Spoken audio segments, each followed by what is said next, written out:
David Byrne is best known as the eccentric frontman of Talking Heads. But that's not all there is to know about him, as he's a man of many talents and endeavors. Keep watching to discover the untold truth of one of the most unique individuals in rock music history. David Byrne was born in Scotland on May 14, 1952. 2 years later, he and his family made their way to Hamilton, Ontario, Canada, and then when he was 8 or 9, they settled in Maryland. As a kid, he was kicked out of his school choir because of his less than extraordinary pipes. His own father Tom even once flat out stated to the Washington Post he couldn't sing. But that setback didn't turn off the young David from music forever. As his father recalled, he had a little record player when he was 3. It was a cheap little thing, but he played it quite well, and he was always careful not to damage the records. David used his dad's modified tape machine to make music starting from a very young age, and he also learned a variety of instruments, such as violin and guitar, and he enjoyed messing with stretching frequencies and mixing tracks. As for David's own thoughts about the importance of vocal technique in music, he once said, "The better the singer's voice, the harder it is to believe what they're saying. So I turn my weakness into strengths." Why not give it a try? If it fails, go somewhere else. By the time David Byrne entered high school, he knew how to play a variety of instruments, like the violin, accordion, and guitar. After he started with his record player when he was 3, he then began playing harmonica at age 5. He came by music honestly, with his father working as an electronics engineer. While growing up in the 1960s, he formed his first band, Revelation, which mostly performed covers. As he told Rolling Stone in 1983, "I think we did a couple of Beatles songs, Rolling Stone songs, You Really Got Me, stuff like that." After Revelation broke up, Byrne headed to college, where he played the coffeehouse circuit as a solo artist. In addition to his love of music, he also had a love of science instilled in him by his father. He even considered attending vocational school before ultimately deciding on art school, specifically the Rhode Island School of Design, also known as RISD, and then the Maryland Institute College of Art. As he recalled to Rolling Stone, "The graffiti at RISD looked the best. It looked like it had the most interesting people there, so I thought, even if I don't like the subject, I don't want to hang around with a bunch of deadbeats for 4 years." Byrne's instincts proved correct, as he met some of his future Talking Heads bandmates at RISD. While attending RISD, Byrne was involved in a functional design program called the Bauhaus Theory Course. Bauhaus is a method founded in Germany that replaces the traditional pupil-teacher relationship. It aims to bring art, architecture, the performing arts, and design back into everyday life, and for it to be taken as seriously as fine art. Alas, Byrne's teachers weren't very impressed with his creative pursuits. One time, he had his beard shaved on stage while accompanied by an accordion as a showgirl displayed cards written in Russian. Soon after, he was kicked out of the school. He's been quoted as saying, "I think art school is a real racket, especially in this country. You run into a couple of good teachers and some interesting students, but for the amount of money you spend, it's not worth it." But it wasn't all a wash. During Byrne's time at RISD, he made some very important connections, as he met future Talking Heads band members Chris Frantz and Tina Weymouth, who were dating at the time, and married each other in 1977. After graduating, they joined Byrne in New York. Not only is David Byrne a famous musician, he's also a nonfiction author and a conceptual artist who's written books on everything from music to epistemology. His published works cover a variety of vastly different subjects. 2009's Bicycle Diaries, for example, is a journal of his cycling ventures through cities around the world. He's also been known to design bike racks. Byrne has also produced a multimedia project called Reasons to Be Cheerful, which offers stories to help people be optimistic about the state of the world, including gains in the solar industry and efforts to eliminate poverty. Considering his versatility, it's safe to assume that all of his exploits also contribute to the quality of his songwriting. As he told Rolling Stone in 2018, "You can only slog away at writing a song for so long, and then you've kind of gotten the water out of the well, and you need to let the well fill up again. I also compartmentalize a lot. I focus on one thing for a few hours and then break for lunch and work on something else." What if we started a project and brought some of those reasons to be cheerful into sharper focus?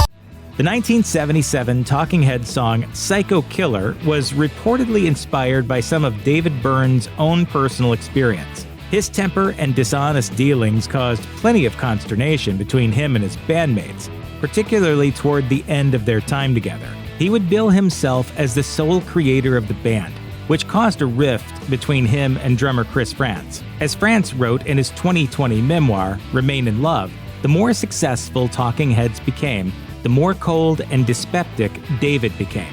From Frantz's vantage point, the trouble with Byrne came down to his self-centeredness, as Frantz told The Guardian in 2020.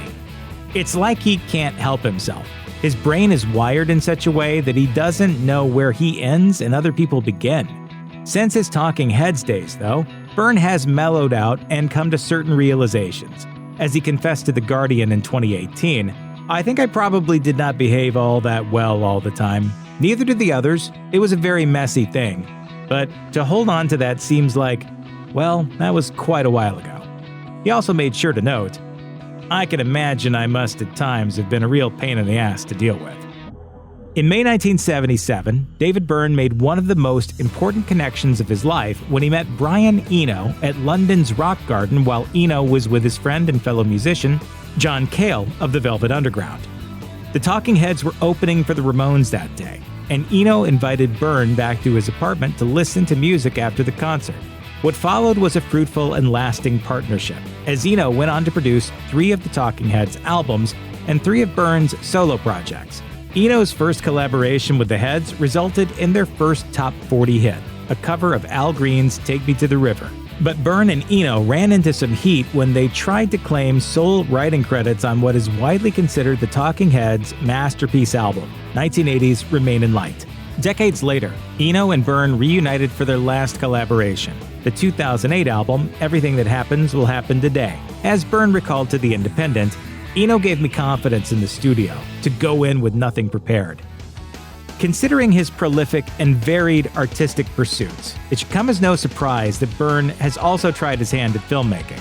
In 1986, he directed the satirical feature True Stories.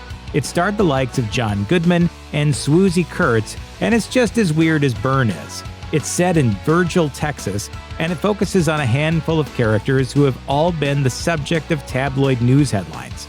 In a 2018 interview with Rolling Stone, he reflected back on how the film was misinterpreted upon its release. As he noted, "The reaction and appreciation in Europe was closer to what I intended the film to be. You could point out things that are strange and wacky, but you can still love them.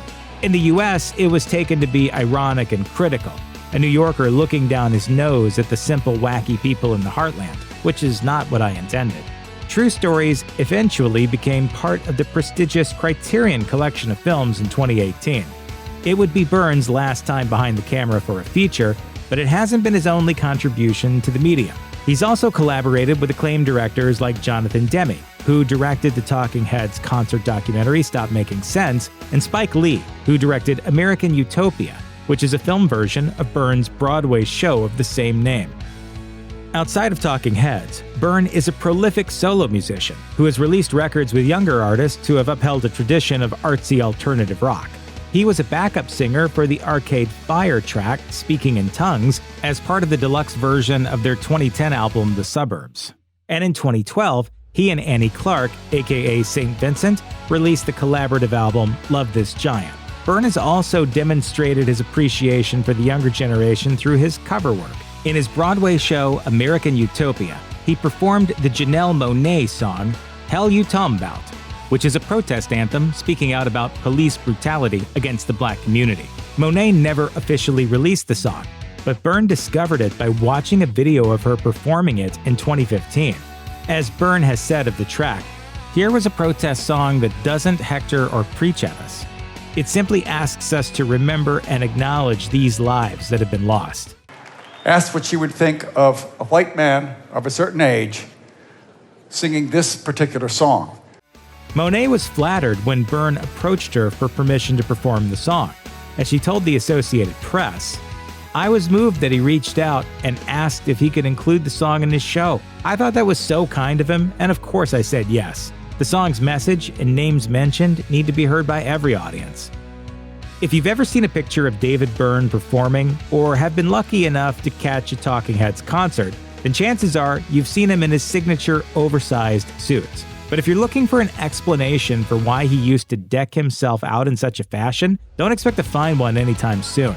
He did address the topic briefly in a bizarre interview with various versions of himself. As Byrne told Byrne, "I like symmetry and geometric shapes. I wanted my head to appear smaller, and the easiest way to do that was to make my body bigger, because music is very physical. And often the body understands it before the head." Sometimes the answer is just as strange as the mystery. The suit's designer, Gail Blacker, described it in 1984. It's more of an architectural project than a clothing project. Ultimately, it probably makes sense to know that the nonsensical suit was most famously worn in the concert film Stop Making Sense.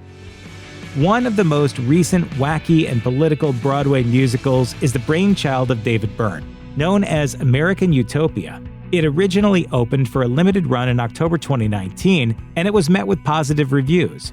The cabaret-style show is based on Byrne's 2018 studio album of the same name, and it consists of a cast of 12 musicians performing about a dozen songs on a minimally decorated set. As NME described it in their review, it's a show that blurs the lines between gig and theater, poetry and dance, a full spectrum of culture under one roof. How do you think it'll resonate with Americans now after the pandemic? It's going to seem like it was made for this time, I think. American Utopia was eventually adapted into a feature film concert documentary directed by Spike Lee that features classic Talking Heads hits like Once in a Lifetime and Burning Down the House. Other highlights from the set list include Everybody's Coming to My House and a cover of the electronic song Toe Jam, which was co-written by Fatboy Slim and Dizzy Rascal. The musical is set to make a comeback to the Broadway stage in September 2021. Check out one of our newest videos right here. Plus, even more grunge videos about your favorite musicians are coming soon. Subscribe to our YouTube channel and hit the bell so you don't miss a single one.